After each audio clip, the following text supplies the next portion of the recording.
Nagaan Waaqayyo isiniif haa ta'u. Akkam jirtu dhaggeeffattootaaf daawwattoota TV Logos. Kun torbanitti al tokko dilbata ganama sa'aatii 9 akka sa'aatii Norweetti kan tamsa'u tajaajila wangeelaa TV Logos. Torbee darbe sagalee Waaqayyoo mata duree dammaqaa jedhu jalatti qabxii gaggabaabaa kaafnee Waaqayyoonis kadhachaa akka turre ni yaadatama. Har'as sagalee Waaqayyoo kutaa lammaffaa mata duree dammaqaa jedhu jalatti qabadhee dhiyaadheen jira. Hamma dhumaatti obsaan na caqasaa. Sagalee Waaqayyoo keessaa kanan dubbisu erga Phaawulos qulqulluu gara warra Filiphisiisitti kan inni erge boqonnaa 3 lakkoofsa 12 kaasee akkana jedha. Kanas argadhee waan guuttadheef mitiyoo garuu Kiristoos kansaa waan na godhateef anis isa kana bira ga'ee harka koo keessa galfachuudhaaf duukaa kaachuuttan jira.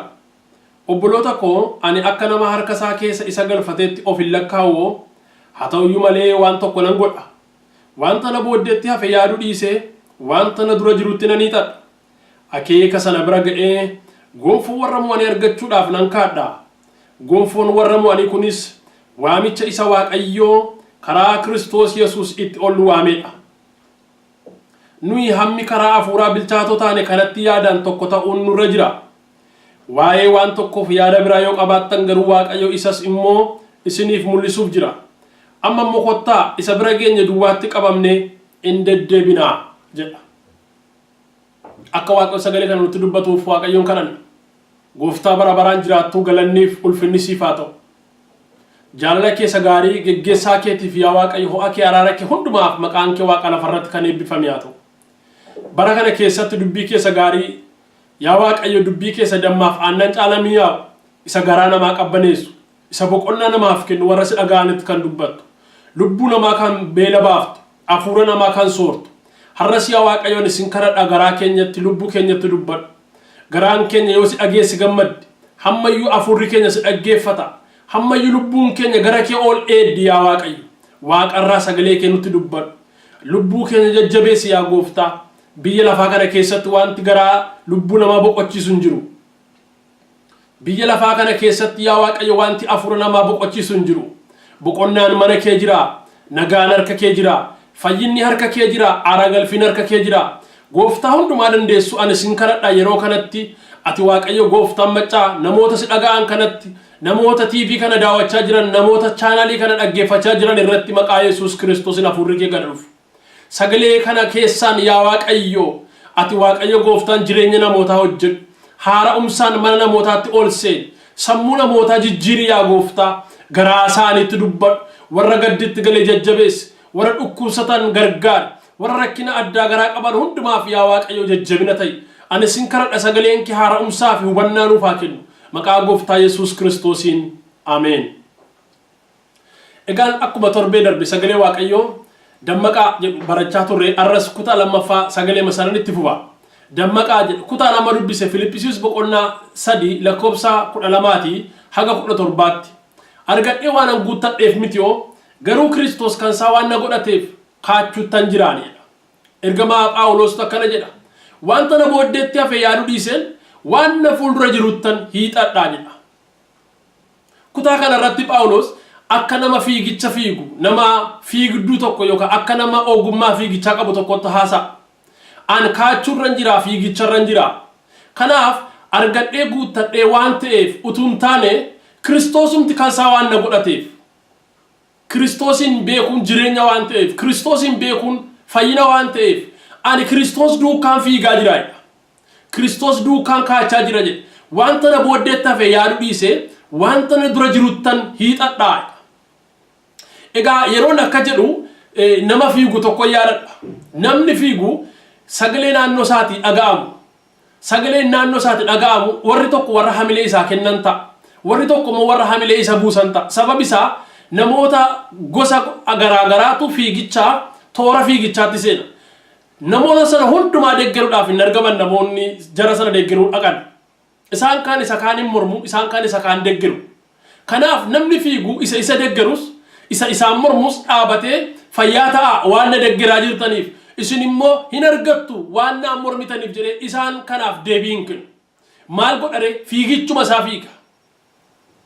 Erga fiigee xumure booda jara sanaaf fiigicha sana xumuruudhaan deebii kennaaf. warra isa deggeran fiigicha sana xumure injifachuudhaan garaa isaan ciibsa deebii gaarii kennaaf warra fiigicha sanatti akka inni hin milkoofneef danqan immoo isaaniif sanumaan deebii kennaaf an xumureera fiigicha koo mormiin keessan akkasumaan ta'e jechuu danda'a xumurarratti kanaaf Phaawulos kutaa kanarratti akkana jedha waan na booddeetti hafe yaaduu dhiisen waan naannoo kooti dhaga'amu yaaduu dhiisen waan bitaaf mirga kooti dhaga'amu cufa yaaduu dhiisen an maalan godheedha wanta na dura jiruttan hiixadha nan abbalaa nan deemaa nan kaadhaa akeeka koo bira ga'uudhaaf jedha ani akka nama waan hundumaa guuttatetti of yaadu haa ta'uyyuu malee waan tokko nan godhaa wanta na booddeetti hafe yaaduu dhiisen wanta na dura jiruttan hiixadha akeeka sana bira ga'ee gonfoo warra mo'anii argachuudhaaf ammayyuu nan fiigaa ulfinni waaqayyo gooftaadhaaf haa ta'u gonfoo warra mo'anii argachuudhaaf fiigichicha xumuree kaayyoo sana xumuree dorgommee sana xumuree badhaasa isaa fudhachuudhaaf gonfoo sana harkaan qabachuudhaaf ammayyuu kaachuuttan jira akeeka sana bira ga'ee gonfoo warra mo'anii argachuudhaaf nan kaadhaa gonfoon warra mo'anii kunis immoo waamicha isa waaqayyo gooftaan karaa Yesuus Kiristoos itti ol waameedha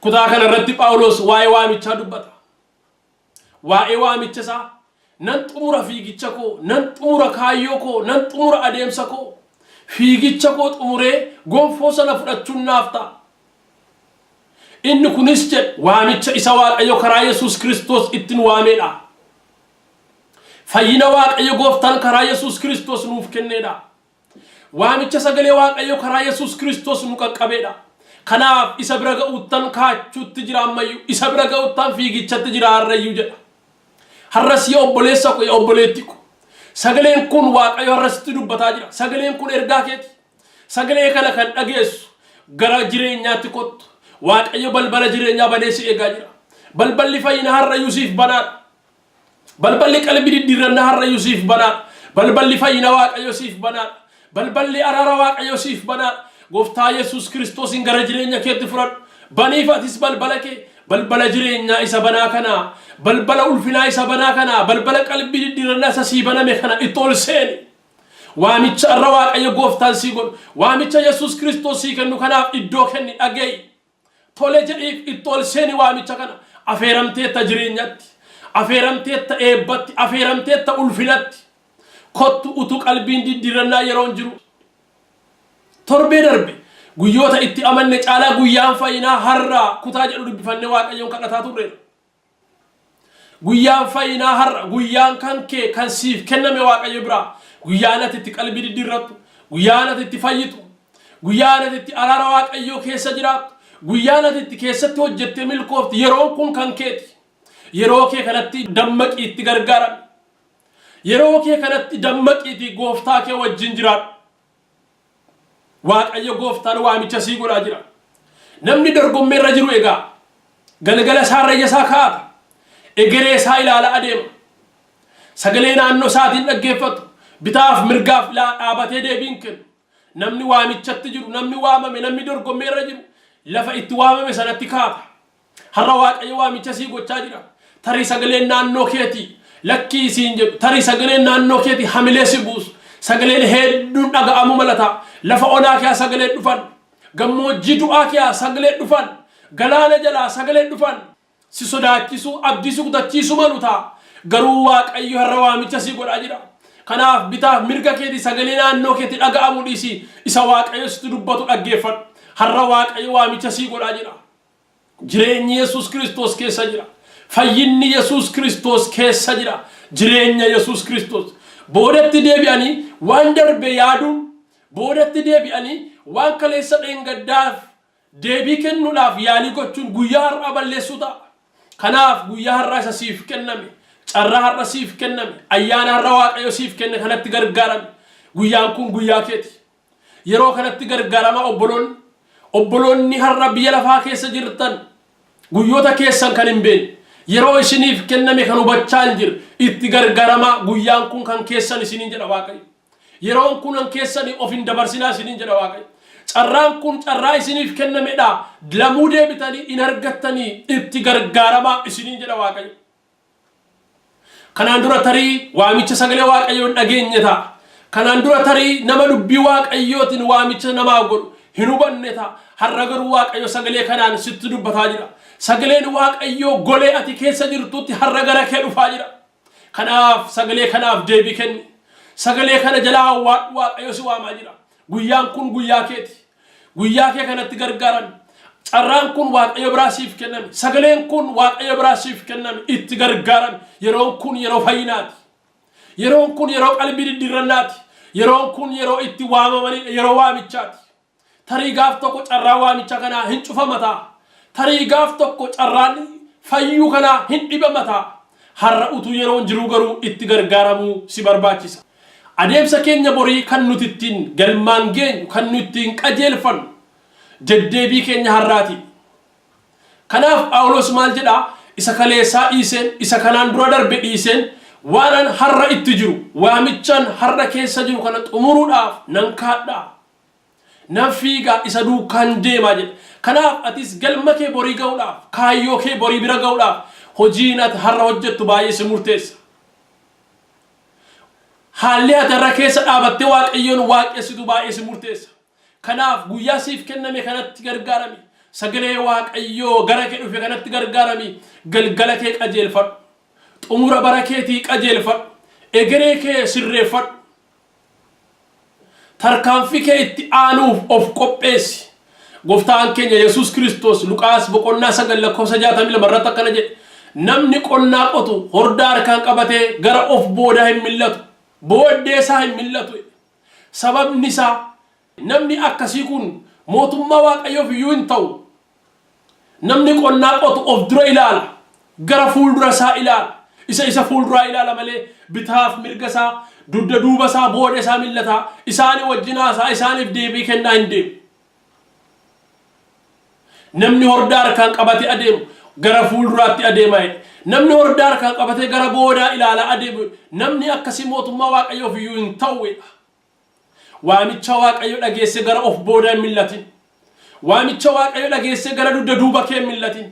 waamicha waaqayyo dhageesse gara teellaa kee hin ilaalin. waamicha waaqayyo dhageesse gara naannoo kee hin dhaggeeffatin. waamicha waaqayyo erga si ga'e waaqayyo sagalee kanaan erga si waame waaqayyo wajjin adeemi. sagalee kanaaf deebii kenni. akka sagaleen kun si waamutti jiraadhu. waaqayyo jireenyaaf si waamaa jira. Yesuus Kiristoos balbala araaraa keessanarra si eegaa jira. Yesuus Kiristoos fayyina hubadhaa. namooti fayyuudhaaf biyya lafaa kanarratti yaalii baay'ee godhu. namoonni jiraachuudhaaf biyya lafaa kanarratti yaalii baay'ee godhu. namoonni jireenya mo'ichaa jiraachuudhaaf jireenya mo'anii jiraachuudhaaf wallaansoo baay'ee geggeessu. qabsoo baay'ee geggeessu. gaarri isaan bu'anii hin baane hin jiru. garuu har'a waa tokkoon sitti maan hicciitiin jireenyaa dhoksaan jireenyaa Yesuus Kiristoos keessa jira. Yesuus Kiristoos burqaa jireenyaati. Yesuus Kiristoos madda jireenyaati. Yesuus Kiristoos iddoo aara galfiiti. kanaaf gooftaa Yesuusin gara jireenya keetti simadhu. kanaaf balbala gooftaa Yesuus waame kana keessa jira. jireenyatu achi keessa jira. lafa onaa keessa naannoftee iddoo abdiin hin jirre iddoo jireenyi hin jirre iddoo aara galfiin hin jirre keessa naannoftee jireenya hin barbaadin jireenyi gooftaa Yesuus Kiristoos keessa jira. waamichi waaqayyo yeroo si ga'u ergaan waaqayyo yeroo si ga'u murteeffachuu si barbaachisa. murtoo si barbaachisa. ejjennoo si barbaachisa. sababi isaa warra kanarraa waamicha kan biraa sii godhantu naannoo keetii immoo sagalee dhageessisa.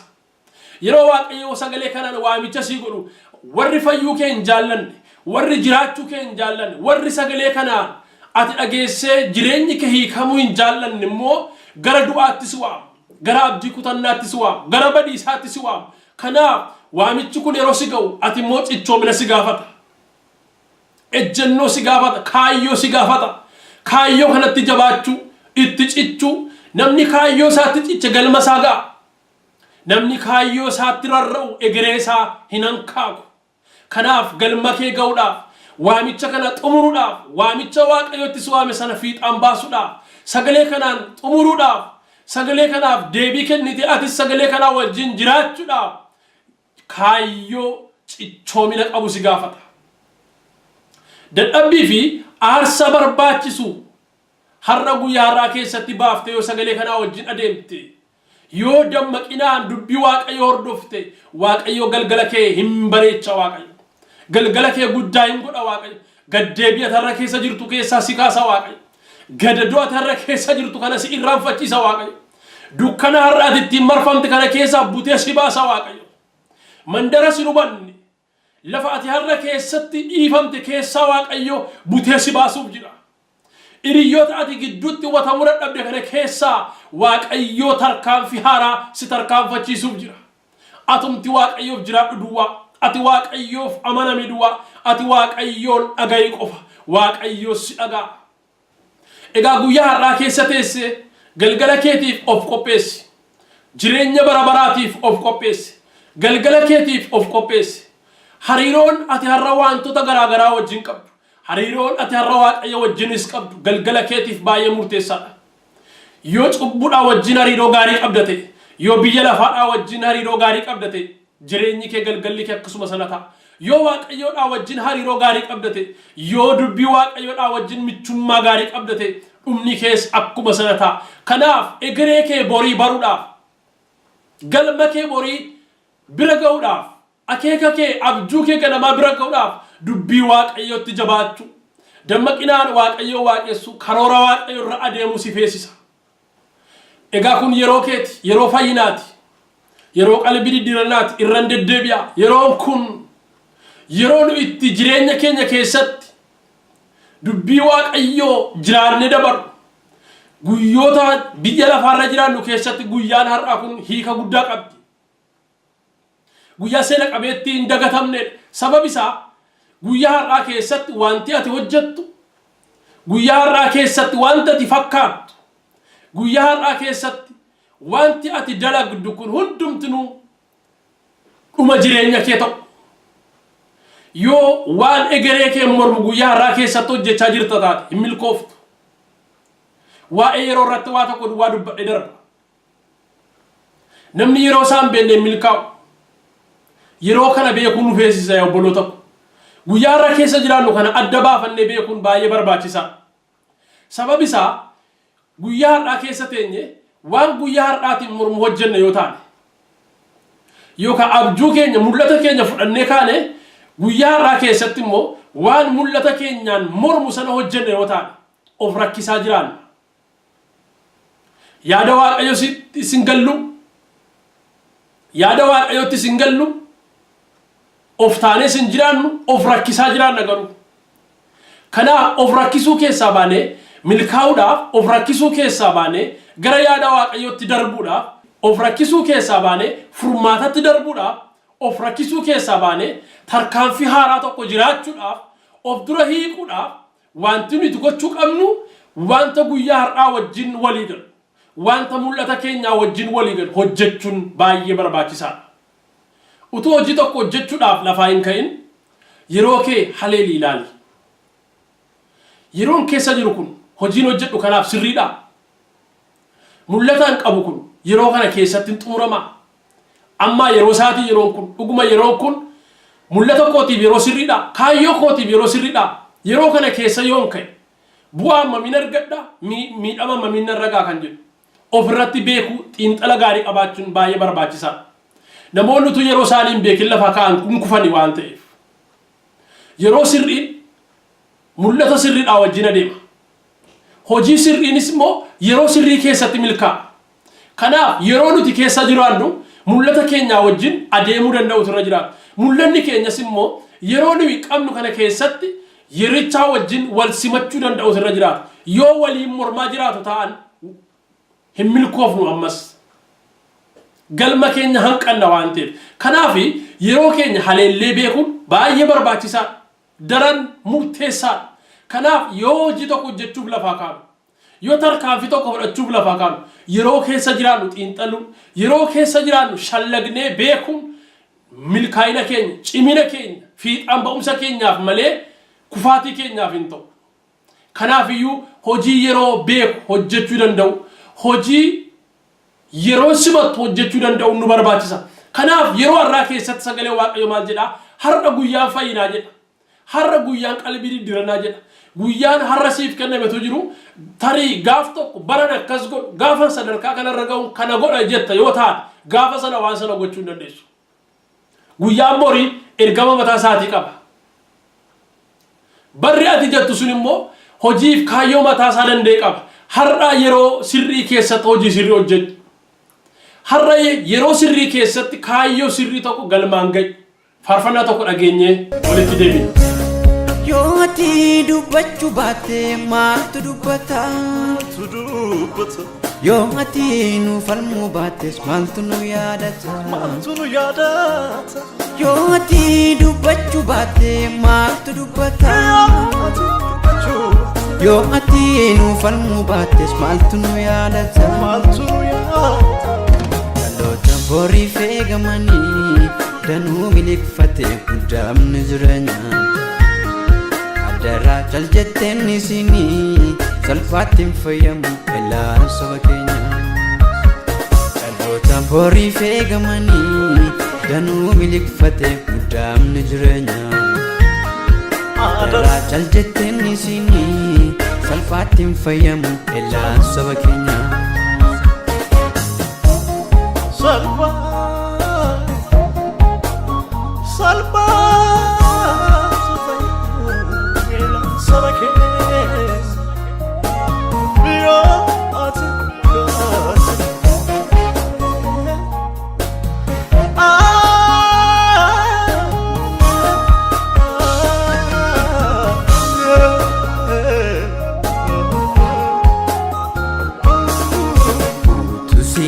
Leo sinu ditunutti chala tufe midhamni Urratti dagar fageeffate lafa keenya dhaalee taa'ee salphini Dadhabbiin keenyas gatiin qabu qabsoon saba kootiis maaltu milkaa'e Gooftaa koosummataa mul'atu dubbiin hayyoota keenya gararraa ta'e haala abboonni keenya dhalootaaf kuusanii dubbadhu si malee nama hin qabnu maaf nurratti naaftee nu falmiti hartuuni dubbadhu si malee nama hin qabnu saanyiin abbaa tokkos gargar tatamsaame dubbadhu si malee nama hin qabnu kanaafuu miixannee milkaa'uu dadhabne dubbadhu si malee nama hin qabnu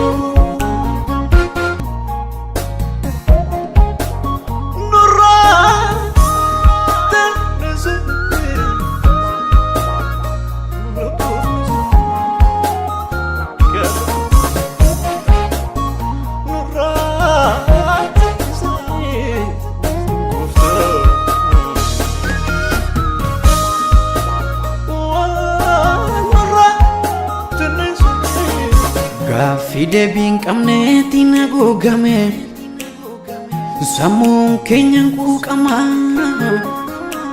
Kabaayartuu cabee okkola sabni koo sabni miidhama eenyummaa keenyatti jibbama karaa kee jiraanne silasii miidhameera qalbiin dhaloota atumtii gumaa keenya baasii Waransi lafee nu miidhe iddoo namni hin argine abdii borii kan jedhu dhaloota baay'ee dhabne hafee barbaacha malee lafeen biyya ormaatti bade nu keessa fagoon hin jiru harkii kana nutti fide Waransi lafee nu miidhe iddoo namni hin argine abdii borii kan jedhu dhaloota baay'ee dhabne hafee barbaacha malee lafeen biyya ormaatti bade nu keessa fagoon hin jiru harkii kana nutti fide Egaa biyya lafaa kana keessatti jireenyi hundumtuu wallaansodha wanti tolatti namaa kennamu hin jiru waan hundumtuu aarsaa gaafatti dadhabbii gaafatti wareegama garaa gaafatti kanaaf aarsaa yeroon kun si gaafatu baasi gatii yeroon kun si gaafatu baasi dadhabbii yeroon kun si gaafatu dadhabi dafqa yeroon kun si gaafatu dafqi tolatti jireenyi namaa kennamu jiru tolatti ulfinni namaaf kennamu jiru sagalee waaqayyo irraa Qolaasaayis boqonnaa 1 lakkoofsa 29 irra nan dubbisa akkana jedha jabina isa humnaan ana keessaa hojjechaa jiruun kana gochuuf itti nan dadhaba wallaansoon ittiin qabas jedha ulfinni gooftaa lafa ta'u kutaa kana irratti maal argina jireenya wallaansoo ittiin dadhaba wallaansoon ittiin qaba kana immoo jedha humna koo qofaan miti humna waaqayyoon gargaarsa waaqayyoon ayyaana waaqayyoon kana godha humna isa ana keessaa humnaan hojjechaa jiru sanaan ani ittiin dadhabaye wallaansoon ittiin qabas yeroo tokko yeroo waa'ee kadhannaa kaafnu kadhachuu qofaan waan hundumtuu waan harka keenyatti kennamu fakkaata akkasittis of goyoomsuun barbaachisaa miti akkuma yeroo fudhannee kadhannu waan irratti kadhanne sana immoo yeroo fudhannee irratti hojjennu wanti waaqayyo sitti dubbatu wanti waaqayyo siin jedhu hojii kee siin gaafata karoora kee gaafata murtoo kee gaafata hojii kee irraa borii gaafata dadhabbii si gaafata wallaansoo si gaafata dafqa si gaafata kanaaf itti dadhabi ittiin dadhabaa ergamaan Phaawulos iddoo kanatti jireenya kanatti itti dadhabi wallaansoon ittiin qabase wallaansoo ittiin qabi namoonni wallaansoon jaallan namoonni dadhabuu hin barbaanne itti dadhabdanii milkaa'uu warri hin barbaanne yoomiyyuu milkooftan sabab isaa jireenya tolatti namaa kennamutu hin jiru wantoota harkatti namaa kennamutu hin jiru garuu utumati ayamtu utumati jibbamtu utumati gadi dhiibamtu utumati tuffatamtu utuma warri siin morman sinaannaanii karaa sitti cufanii itti dadhabde yoo ta'e waamicha keessatti itti dadhabde yoo ta'e kaayyoo keessatti itti dadhabde yoo ta'e akeeka keessatti waaqayyo immoo biraan si ga'a sana bira ga'uudhaaf itti dadhabuu si gaafata sana bira ga'uudhaaf itti cichuu si gaafata ittiin dadhaba wallaansoon ittiin qabas jedha kanaaf jireenyi gatii nama baasisa jireenyi aarsaadhaan dhufa jireenyi tolatti namaa kennamu hin jiru Efesoon boqonnaa 5 lakkoofsa 15 haga 17 ilaa akkana jedha egaa attamitti akka deddeebitan haleelaa ilaalladhaa akka warra ogeessotaatti malee akka warra ogeessota hin ta'initti hin jiraatina guyyoonni kun guyyoota gadhee waan ta'aniif yeroo isiniif kennameetu hin dabarsin itti hojjedha kanaaf jaalalli gooftaa maal akka ta'e hubadhaa malee wallaalotas hin ta'inaa ilaa irraan deebi'a egaa attamitti akka deddeebitan haleelaa ilaalladhaa akka warra ogeessotaatti malee akka warra ogeessota hin ta'initti hin jiraatina guyyoonni kun guyyoota gadhee waan ta'aniif yeroo isiniif kennameetu hin dabarsin itti hojjedha kanaafis jaalalli gooftaa maal akka ta'e hubadhaa malee wallaalota hin ta'inaa jedha haleelaa ilaalladhaa akka warra ogeessotaatti deddeebi'a yeroo isiniif kennameetu hin dabarsin irratti hojjedha guyyoonni kun guyyoota hamoodha guyyoota gadhee waan ta'aniif hin rafinaa guyyaa kana irratti hojjedha bara qabdan kana irratti hojjedha carraa qabdan kana irratti hojjedha carraa qabdan kanatti gargaaramaa guyyoonni kun guyyoota gadhee waan ta'aniif itti dadhabaa irratti hojjedha yeroo isiniif kenname hin dabarsinaa carraa siif kenname of hin dabarsin guyyoota isiniif kennaman of hin dabarsinaa jaalalli gooftaa maal akka ta'e immoo adda baasaa hubadhaa jaalala waaqayyoo beeku fedha waaqayyoo beeku akeeka waaqayyoo beekaa jiraachuu yaada waaqayyoo hojii kee irraa qabu beekaa jiraadhu karoora waaqayyoo jireenya kee irraa qabu beekaa jiraadhu fedha waaqayyoo gaa'ila kee irraa qabu beekaa jiraadhu waamicha waaqayyootti si waame beekaa jiraadhu wallaalota hin ta'inaa ogeessota ta'a jaalala waaqayyoo beekaa irratti hojjedhaa guyyaa isiniif kenname kana gooftaan keenya Yesuus Kiristoos Maatiyos boqonnaa 10 lakkoofsa 16 akkana jedhe isin hoolotaa garuu yeeyyi gidduuttan isin ergaa'e kanaafis abshaala ta'aa akka bofaa garraamii ta'as akka gugee jedha holota taatanii biyya lafaatti ergamtu holota taatanii yeeyyi gidduutti ergamtu kanaafiyyuu ogeessa ta'aa garraamis ta'aa akkatti jiraattan haleelaa ilaalladhaa amaleeffadhaa beekaa jiraadhaa waa tokko beekanii ta'uu beekanii hojjechuu beekanii jiraachuu egaa waaqayyo gooftaan sagalee kanaan dammaqaa jedha kun hundumtuu sagaleen kun kana dubbiseef dammaqanii jiraachuun akka amantootaaf ta'u dammaquun akka waldaa kiristaanaatiif ta'u dammaquun akka saba waaqayyoof ta'u yaadachiisuufaan kutaa kana dubbadha guyyaa ofii keessatti dammaquu biyya lafaa kana keessaa wantoonni qalbii nama hatan waa baay'ee jira yeroo kadhannaa namaa wantoonni saaman yeroo itti dubbii waaqayyoo dubbifatan yeroo itti waaqayyo wajjin haasa'an yeroo maree yeroo tokkummaa waaqayyo wajjin qaban wantoonni nama saaman biyya lafaa kana keessaa baay'ee utuma qalbiin kee utuma garaan kee dheebottu utuma lubbuun kee barbaadu garuu akkati dubbii waaqayyo dhaggeeffanne akkati waaqayyo hin kadhanneef warra si arkisan warra dhiibbaa sammuu keessatti gaggeessantu baay'ata didii sagal cabsi bayi gara yaada gara waaqayyotti kottu dubbii waaqayyo dhaggeeffadhu siif wayya waaqayyo michuu kee gooftaa yesuusin siif wayya cubbuun hiriyummaan jaalal kennaan biyya lafaa hin darba sittaaf hin caala gooftaa keessatti tuffatamuun hin caala yesuus kiristoos keessatti dhiifamuun nuuf hiika jireenyaati iddoon sun miilla waaqayyo jala jireenyatu jira egaa biyya lafaa keessatti hojjenne malee jiraachuu hin dandeenyu akkuma warra kaanii barachuun nu barbaachisa hojjechuun nu barbaachisa dafquun nu barbaachisa barachuun nu barbaachisa hojii hundumaatti hirmaachuun nu barbaachisa cubbuu ala kanaaf hawaasa gidduu jiraan uummatota gidduu jiraan biyya lafaa keessa jiraannu kana akkaataa itti keessa jiraan beekuutu nuuf ta'a amala isaa beekuu hojii isaa beekuu deddeebii isaa beekuutu nuuf ta'a akka itti jiraattan amaleeffadhaa akka itti jiraattan hubadhaa eenyu wajjin maal akka goonu beekuun nuuf ta'a kanaaf biyyi lafa hamaadha akka nuti waaqayyo hojii yeroo qabaannu nuuf hin iyyamu akka nuti dubbii waaqayyo hojii yeroo qabaannu nuuf hin iyyaman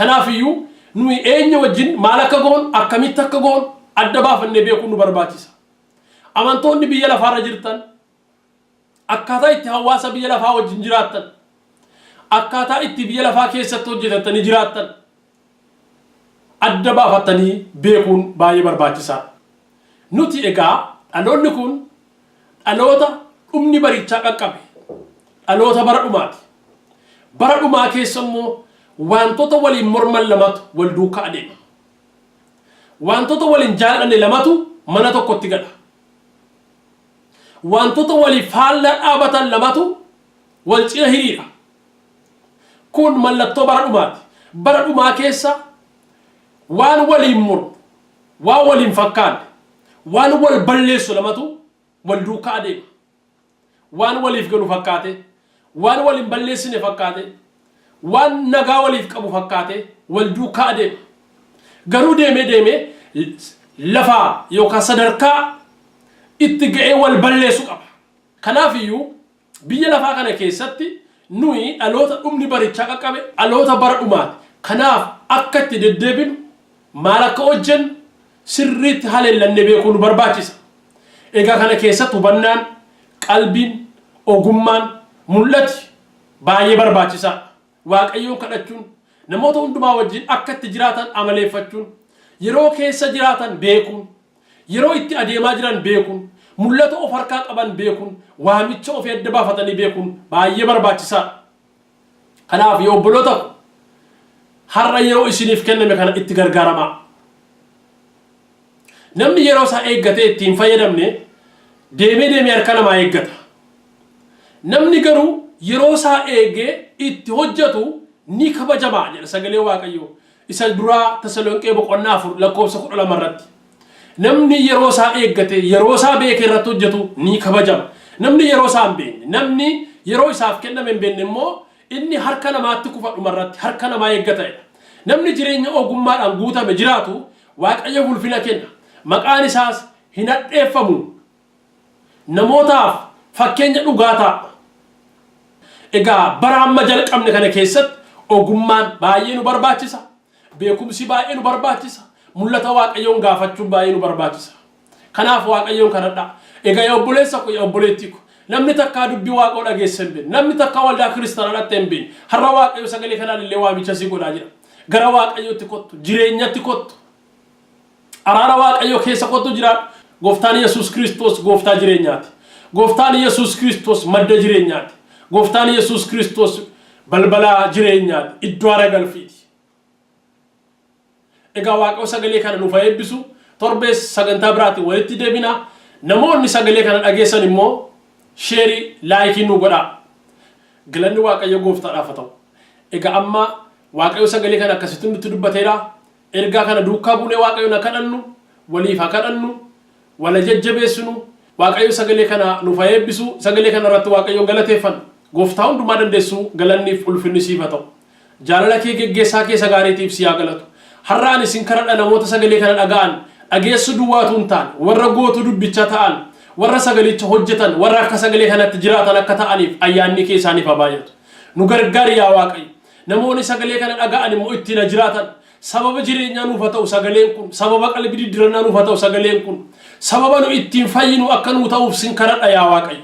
Maqaa gooftaa Yesuus Kiristoos sagalee kanaan garaa namoota baay'ee jijjiiri. Sagalee kanaan yaa Waaqayyo jireenya namoota baay'ee jijjiiri. Sagalee kanaan yaa Waaqayyo gaa'ila namoota baay'ee jijjiiri. Ani sin kadhadhaa gooftaa hundumaa dandeessu sagaleen kun jireenya namoota baay'ee qalbii isaanii jireenya isaanii hundumaa kan jijjiire kan hojjete haa ta'u. Galanni kan kee haa ta'u yaa gooftaa sagalee kanaan yaa Waaqayyo jireenya keenya bara keenya hundumaatti waan gaarii tokko hojjennee akka dabarruuf immoo nu gargaari. Hamma dhumaaf amma du'aatti nu wajjiniin ta'i. Maqaa gooftaa Yesuus Kiristoosiin ameen. Waaqayyo gooftaan isin haa eebbisu. Sagalee kana isinis fuula Feesbuukii keessan irratti qooduudhaan dabarsaa. Dhaamsaan dubbii Waaqayyoo waliin haa geenyu. Yaadaaf qeeqa yoo qabaattan immoo nu barreessaa. Waaqayyo isin haa eebbisu. TV Logos torbaniin sagalee Waaqayyoo qabatee isiniif dhiyaata. Isin immoo koomentii, laayikii, sheerii fi sabiskiraayib gochuu yuutuubii keenya hin dagatina.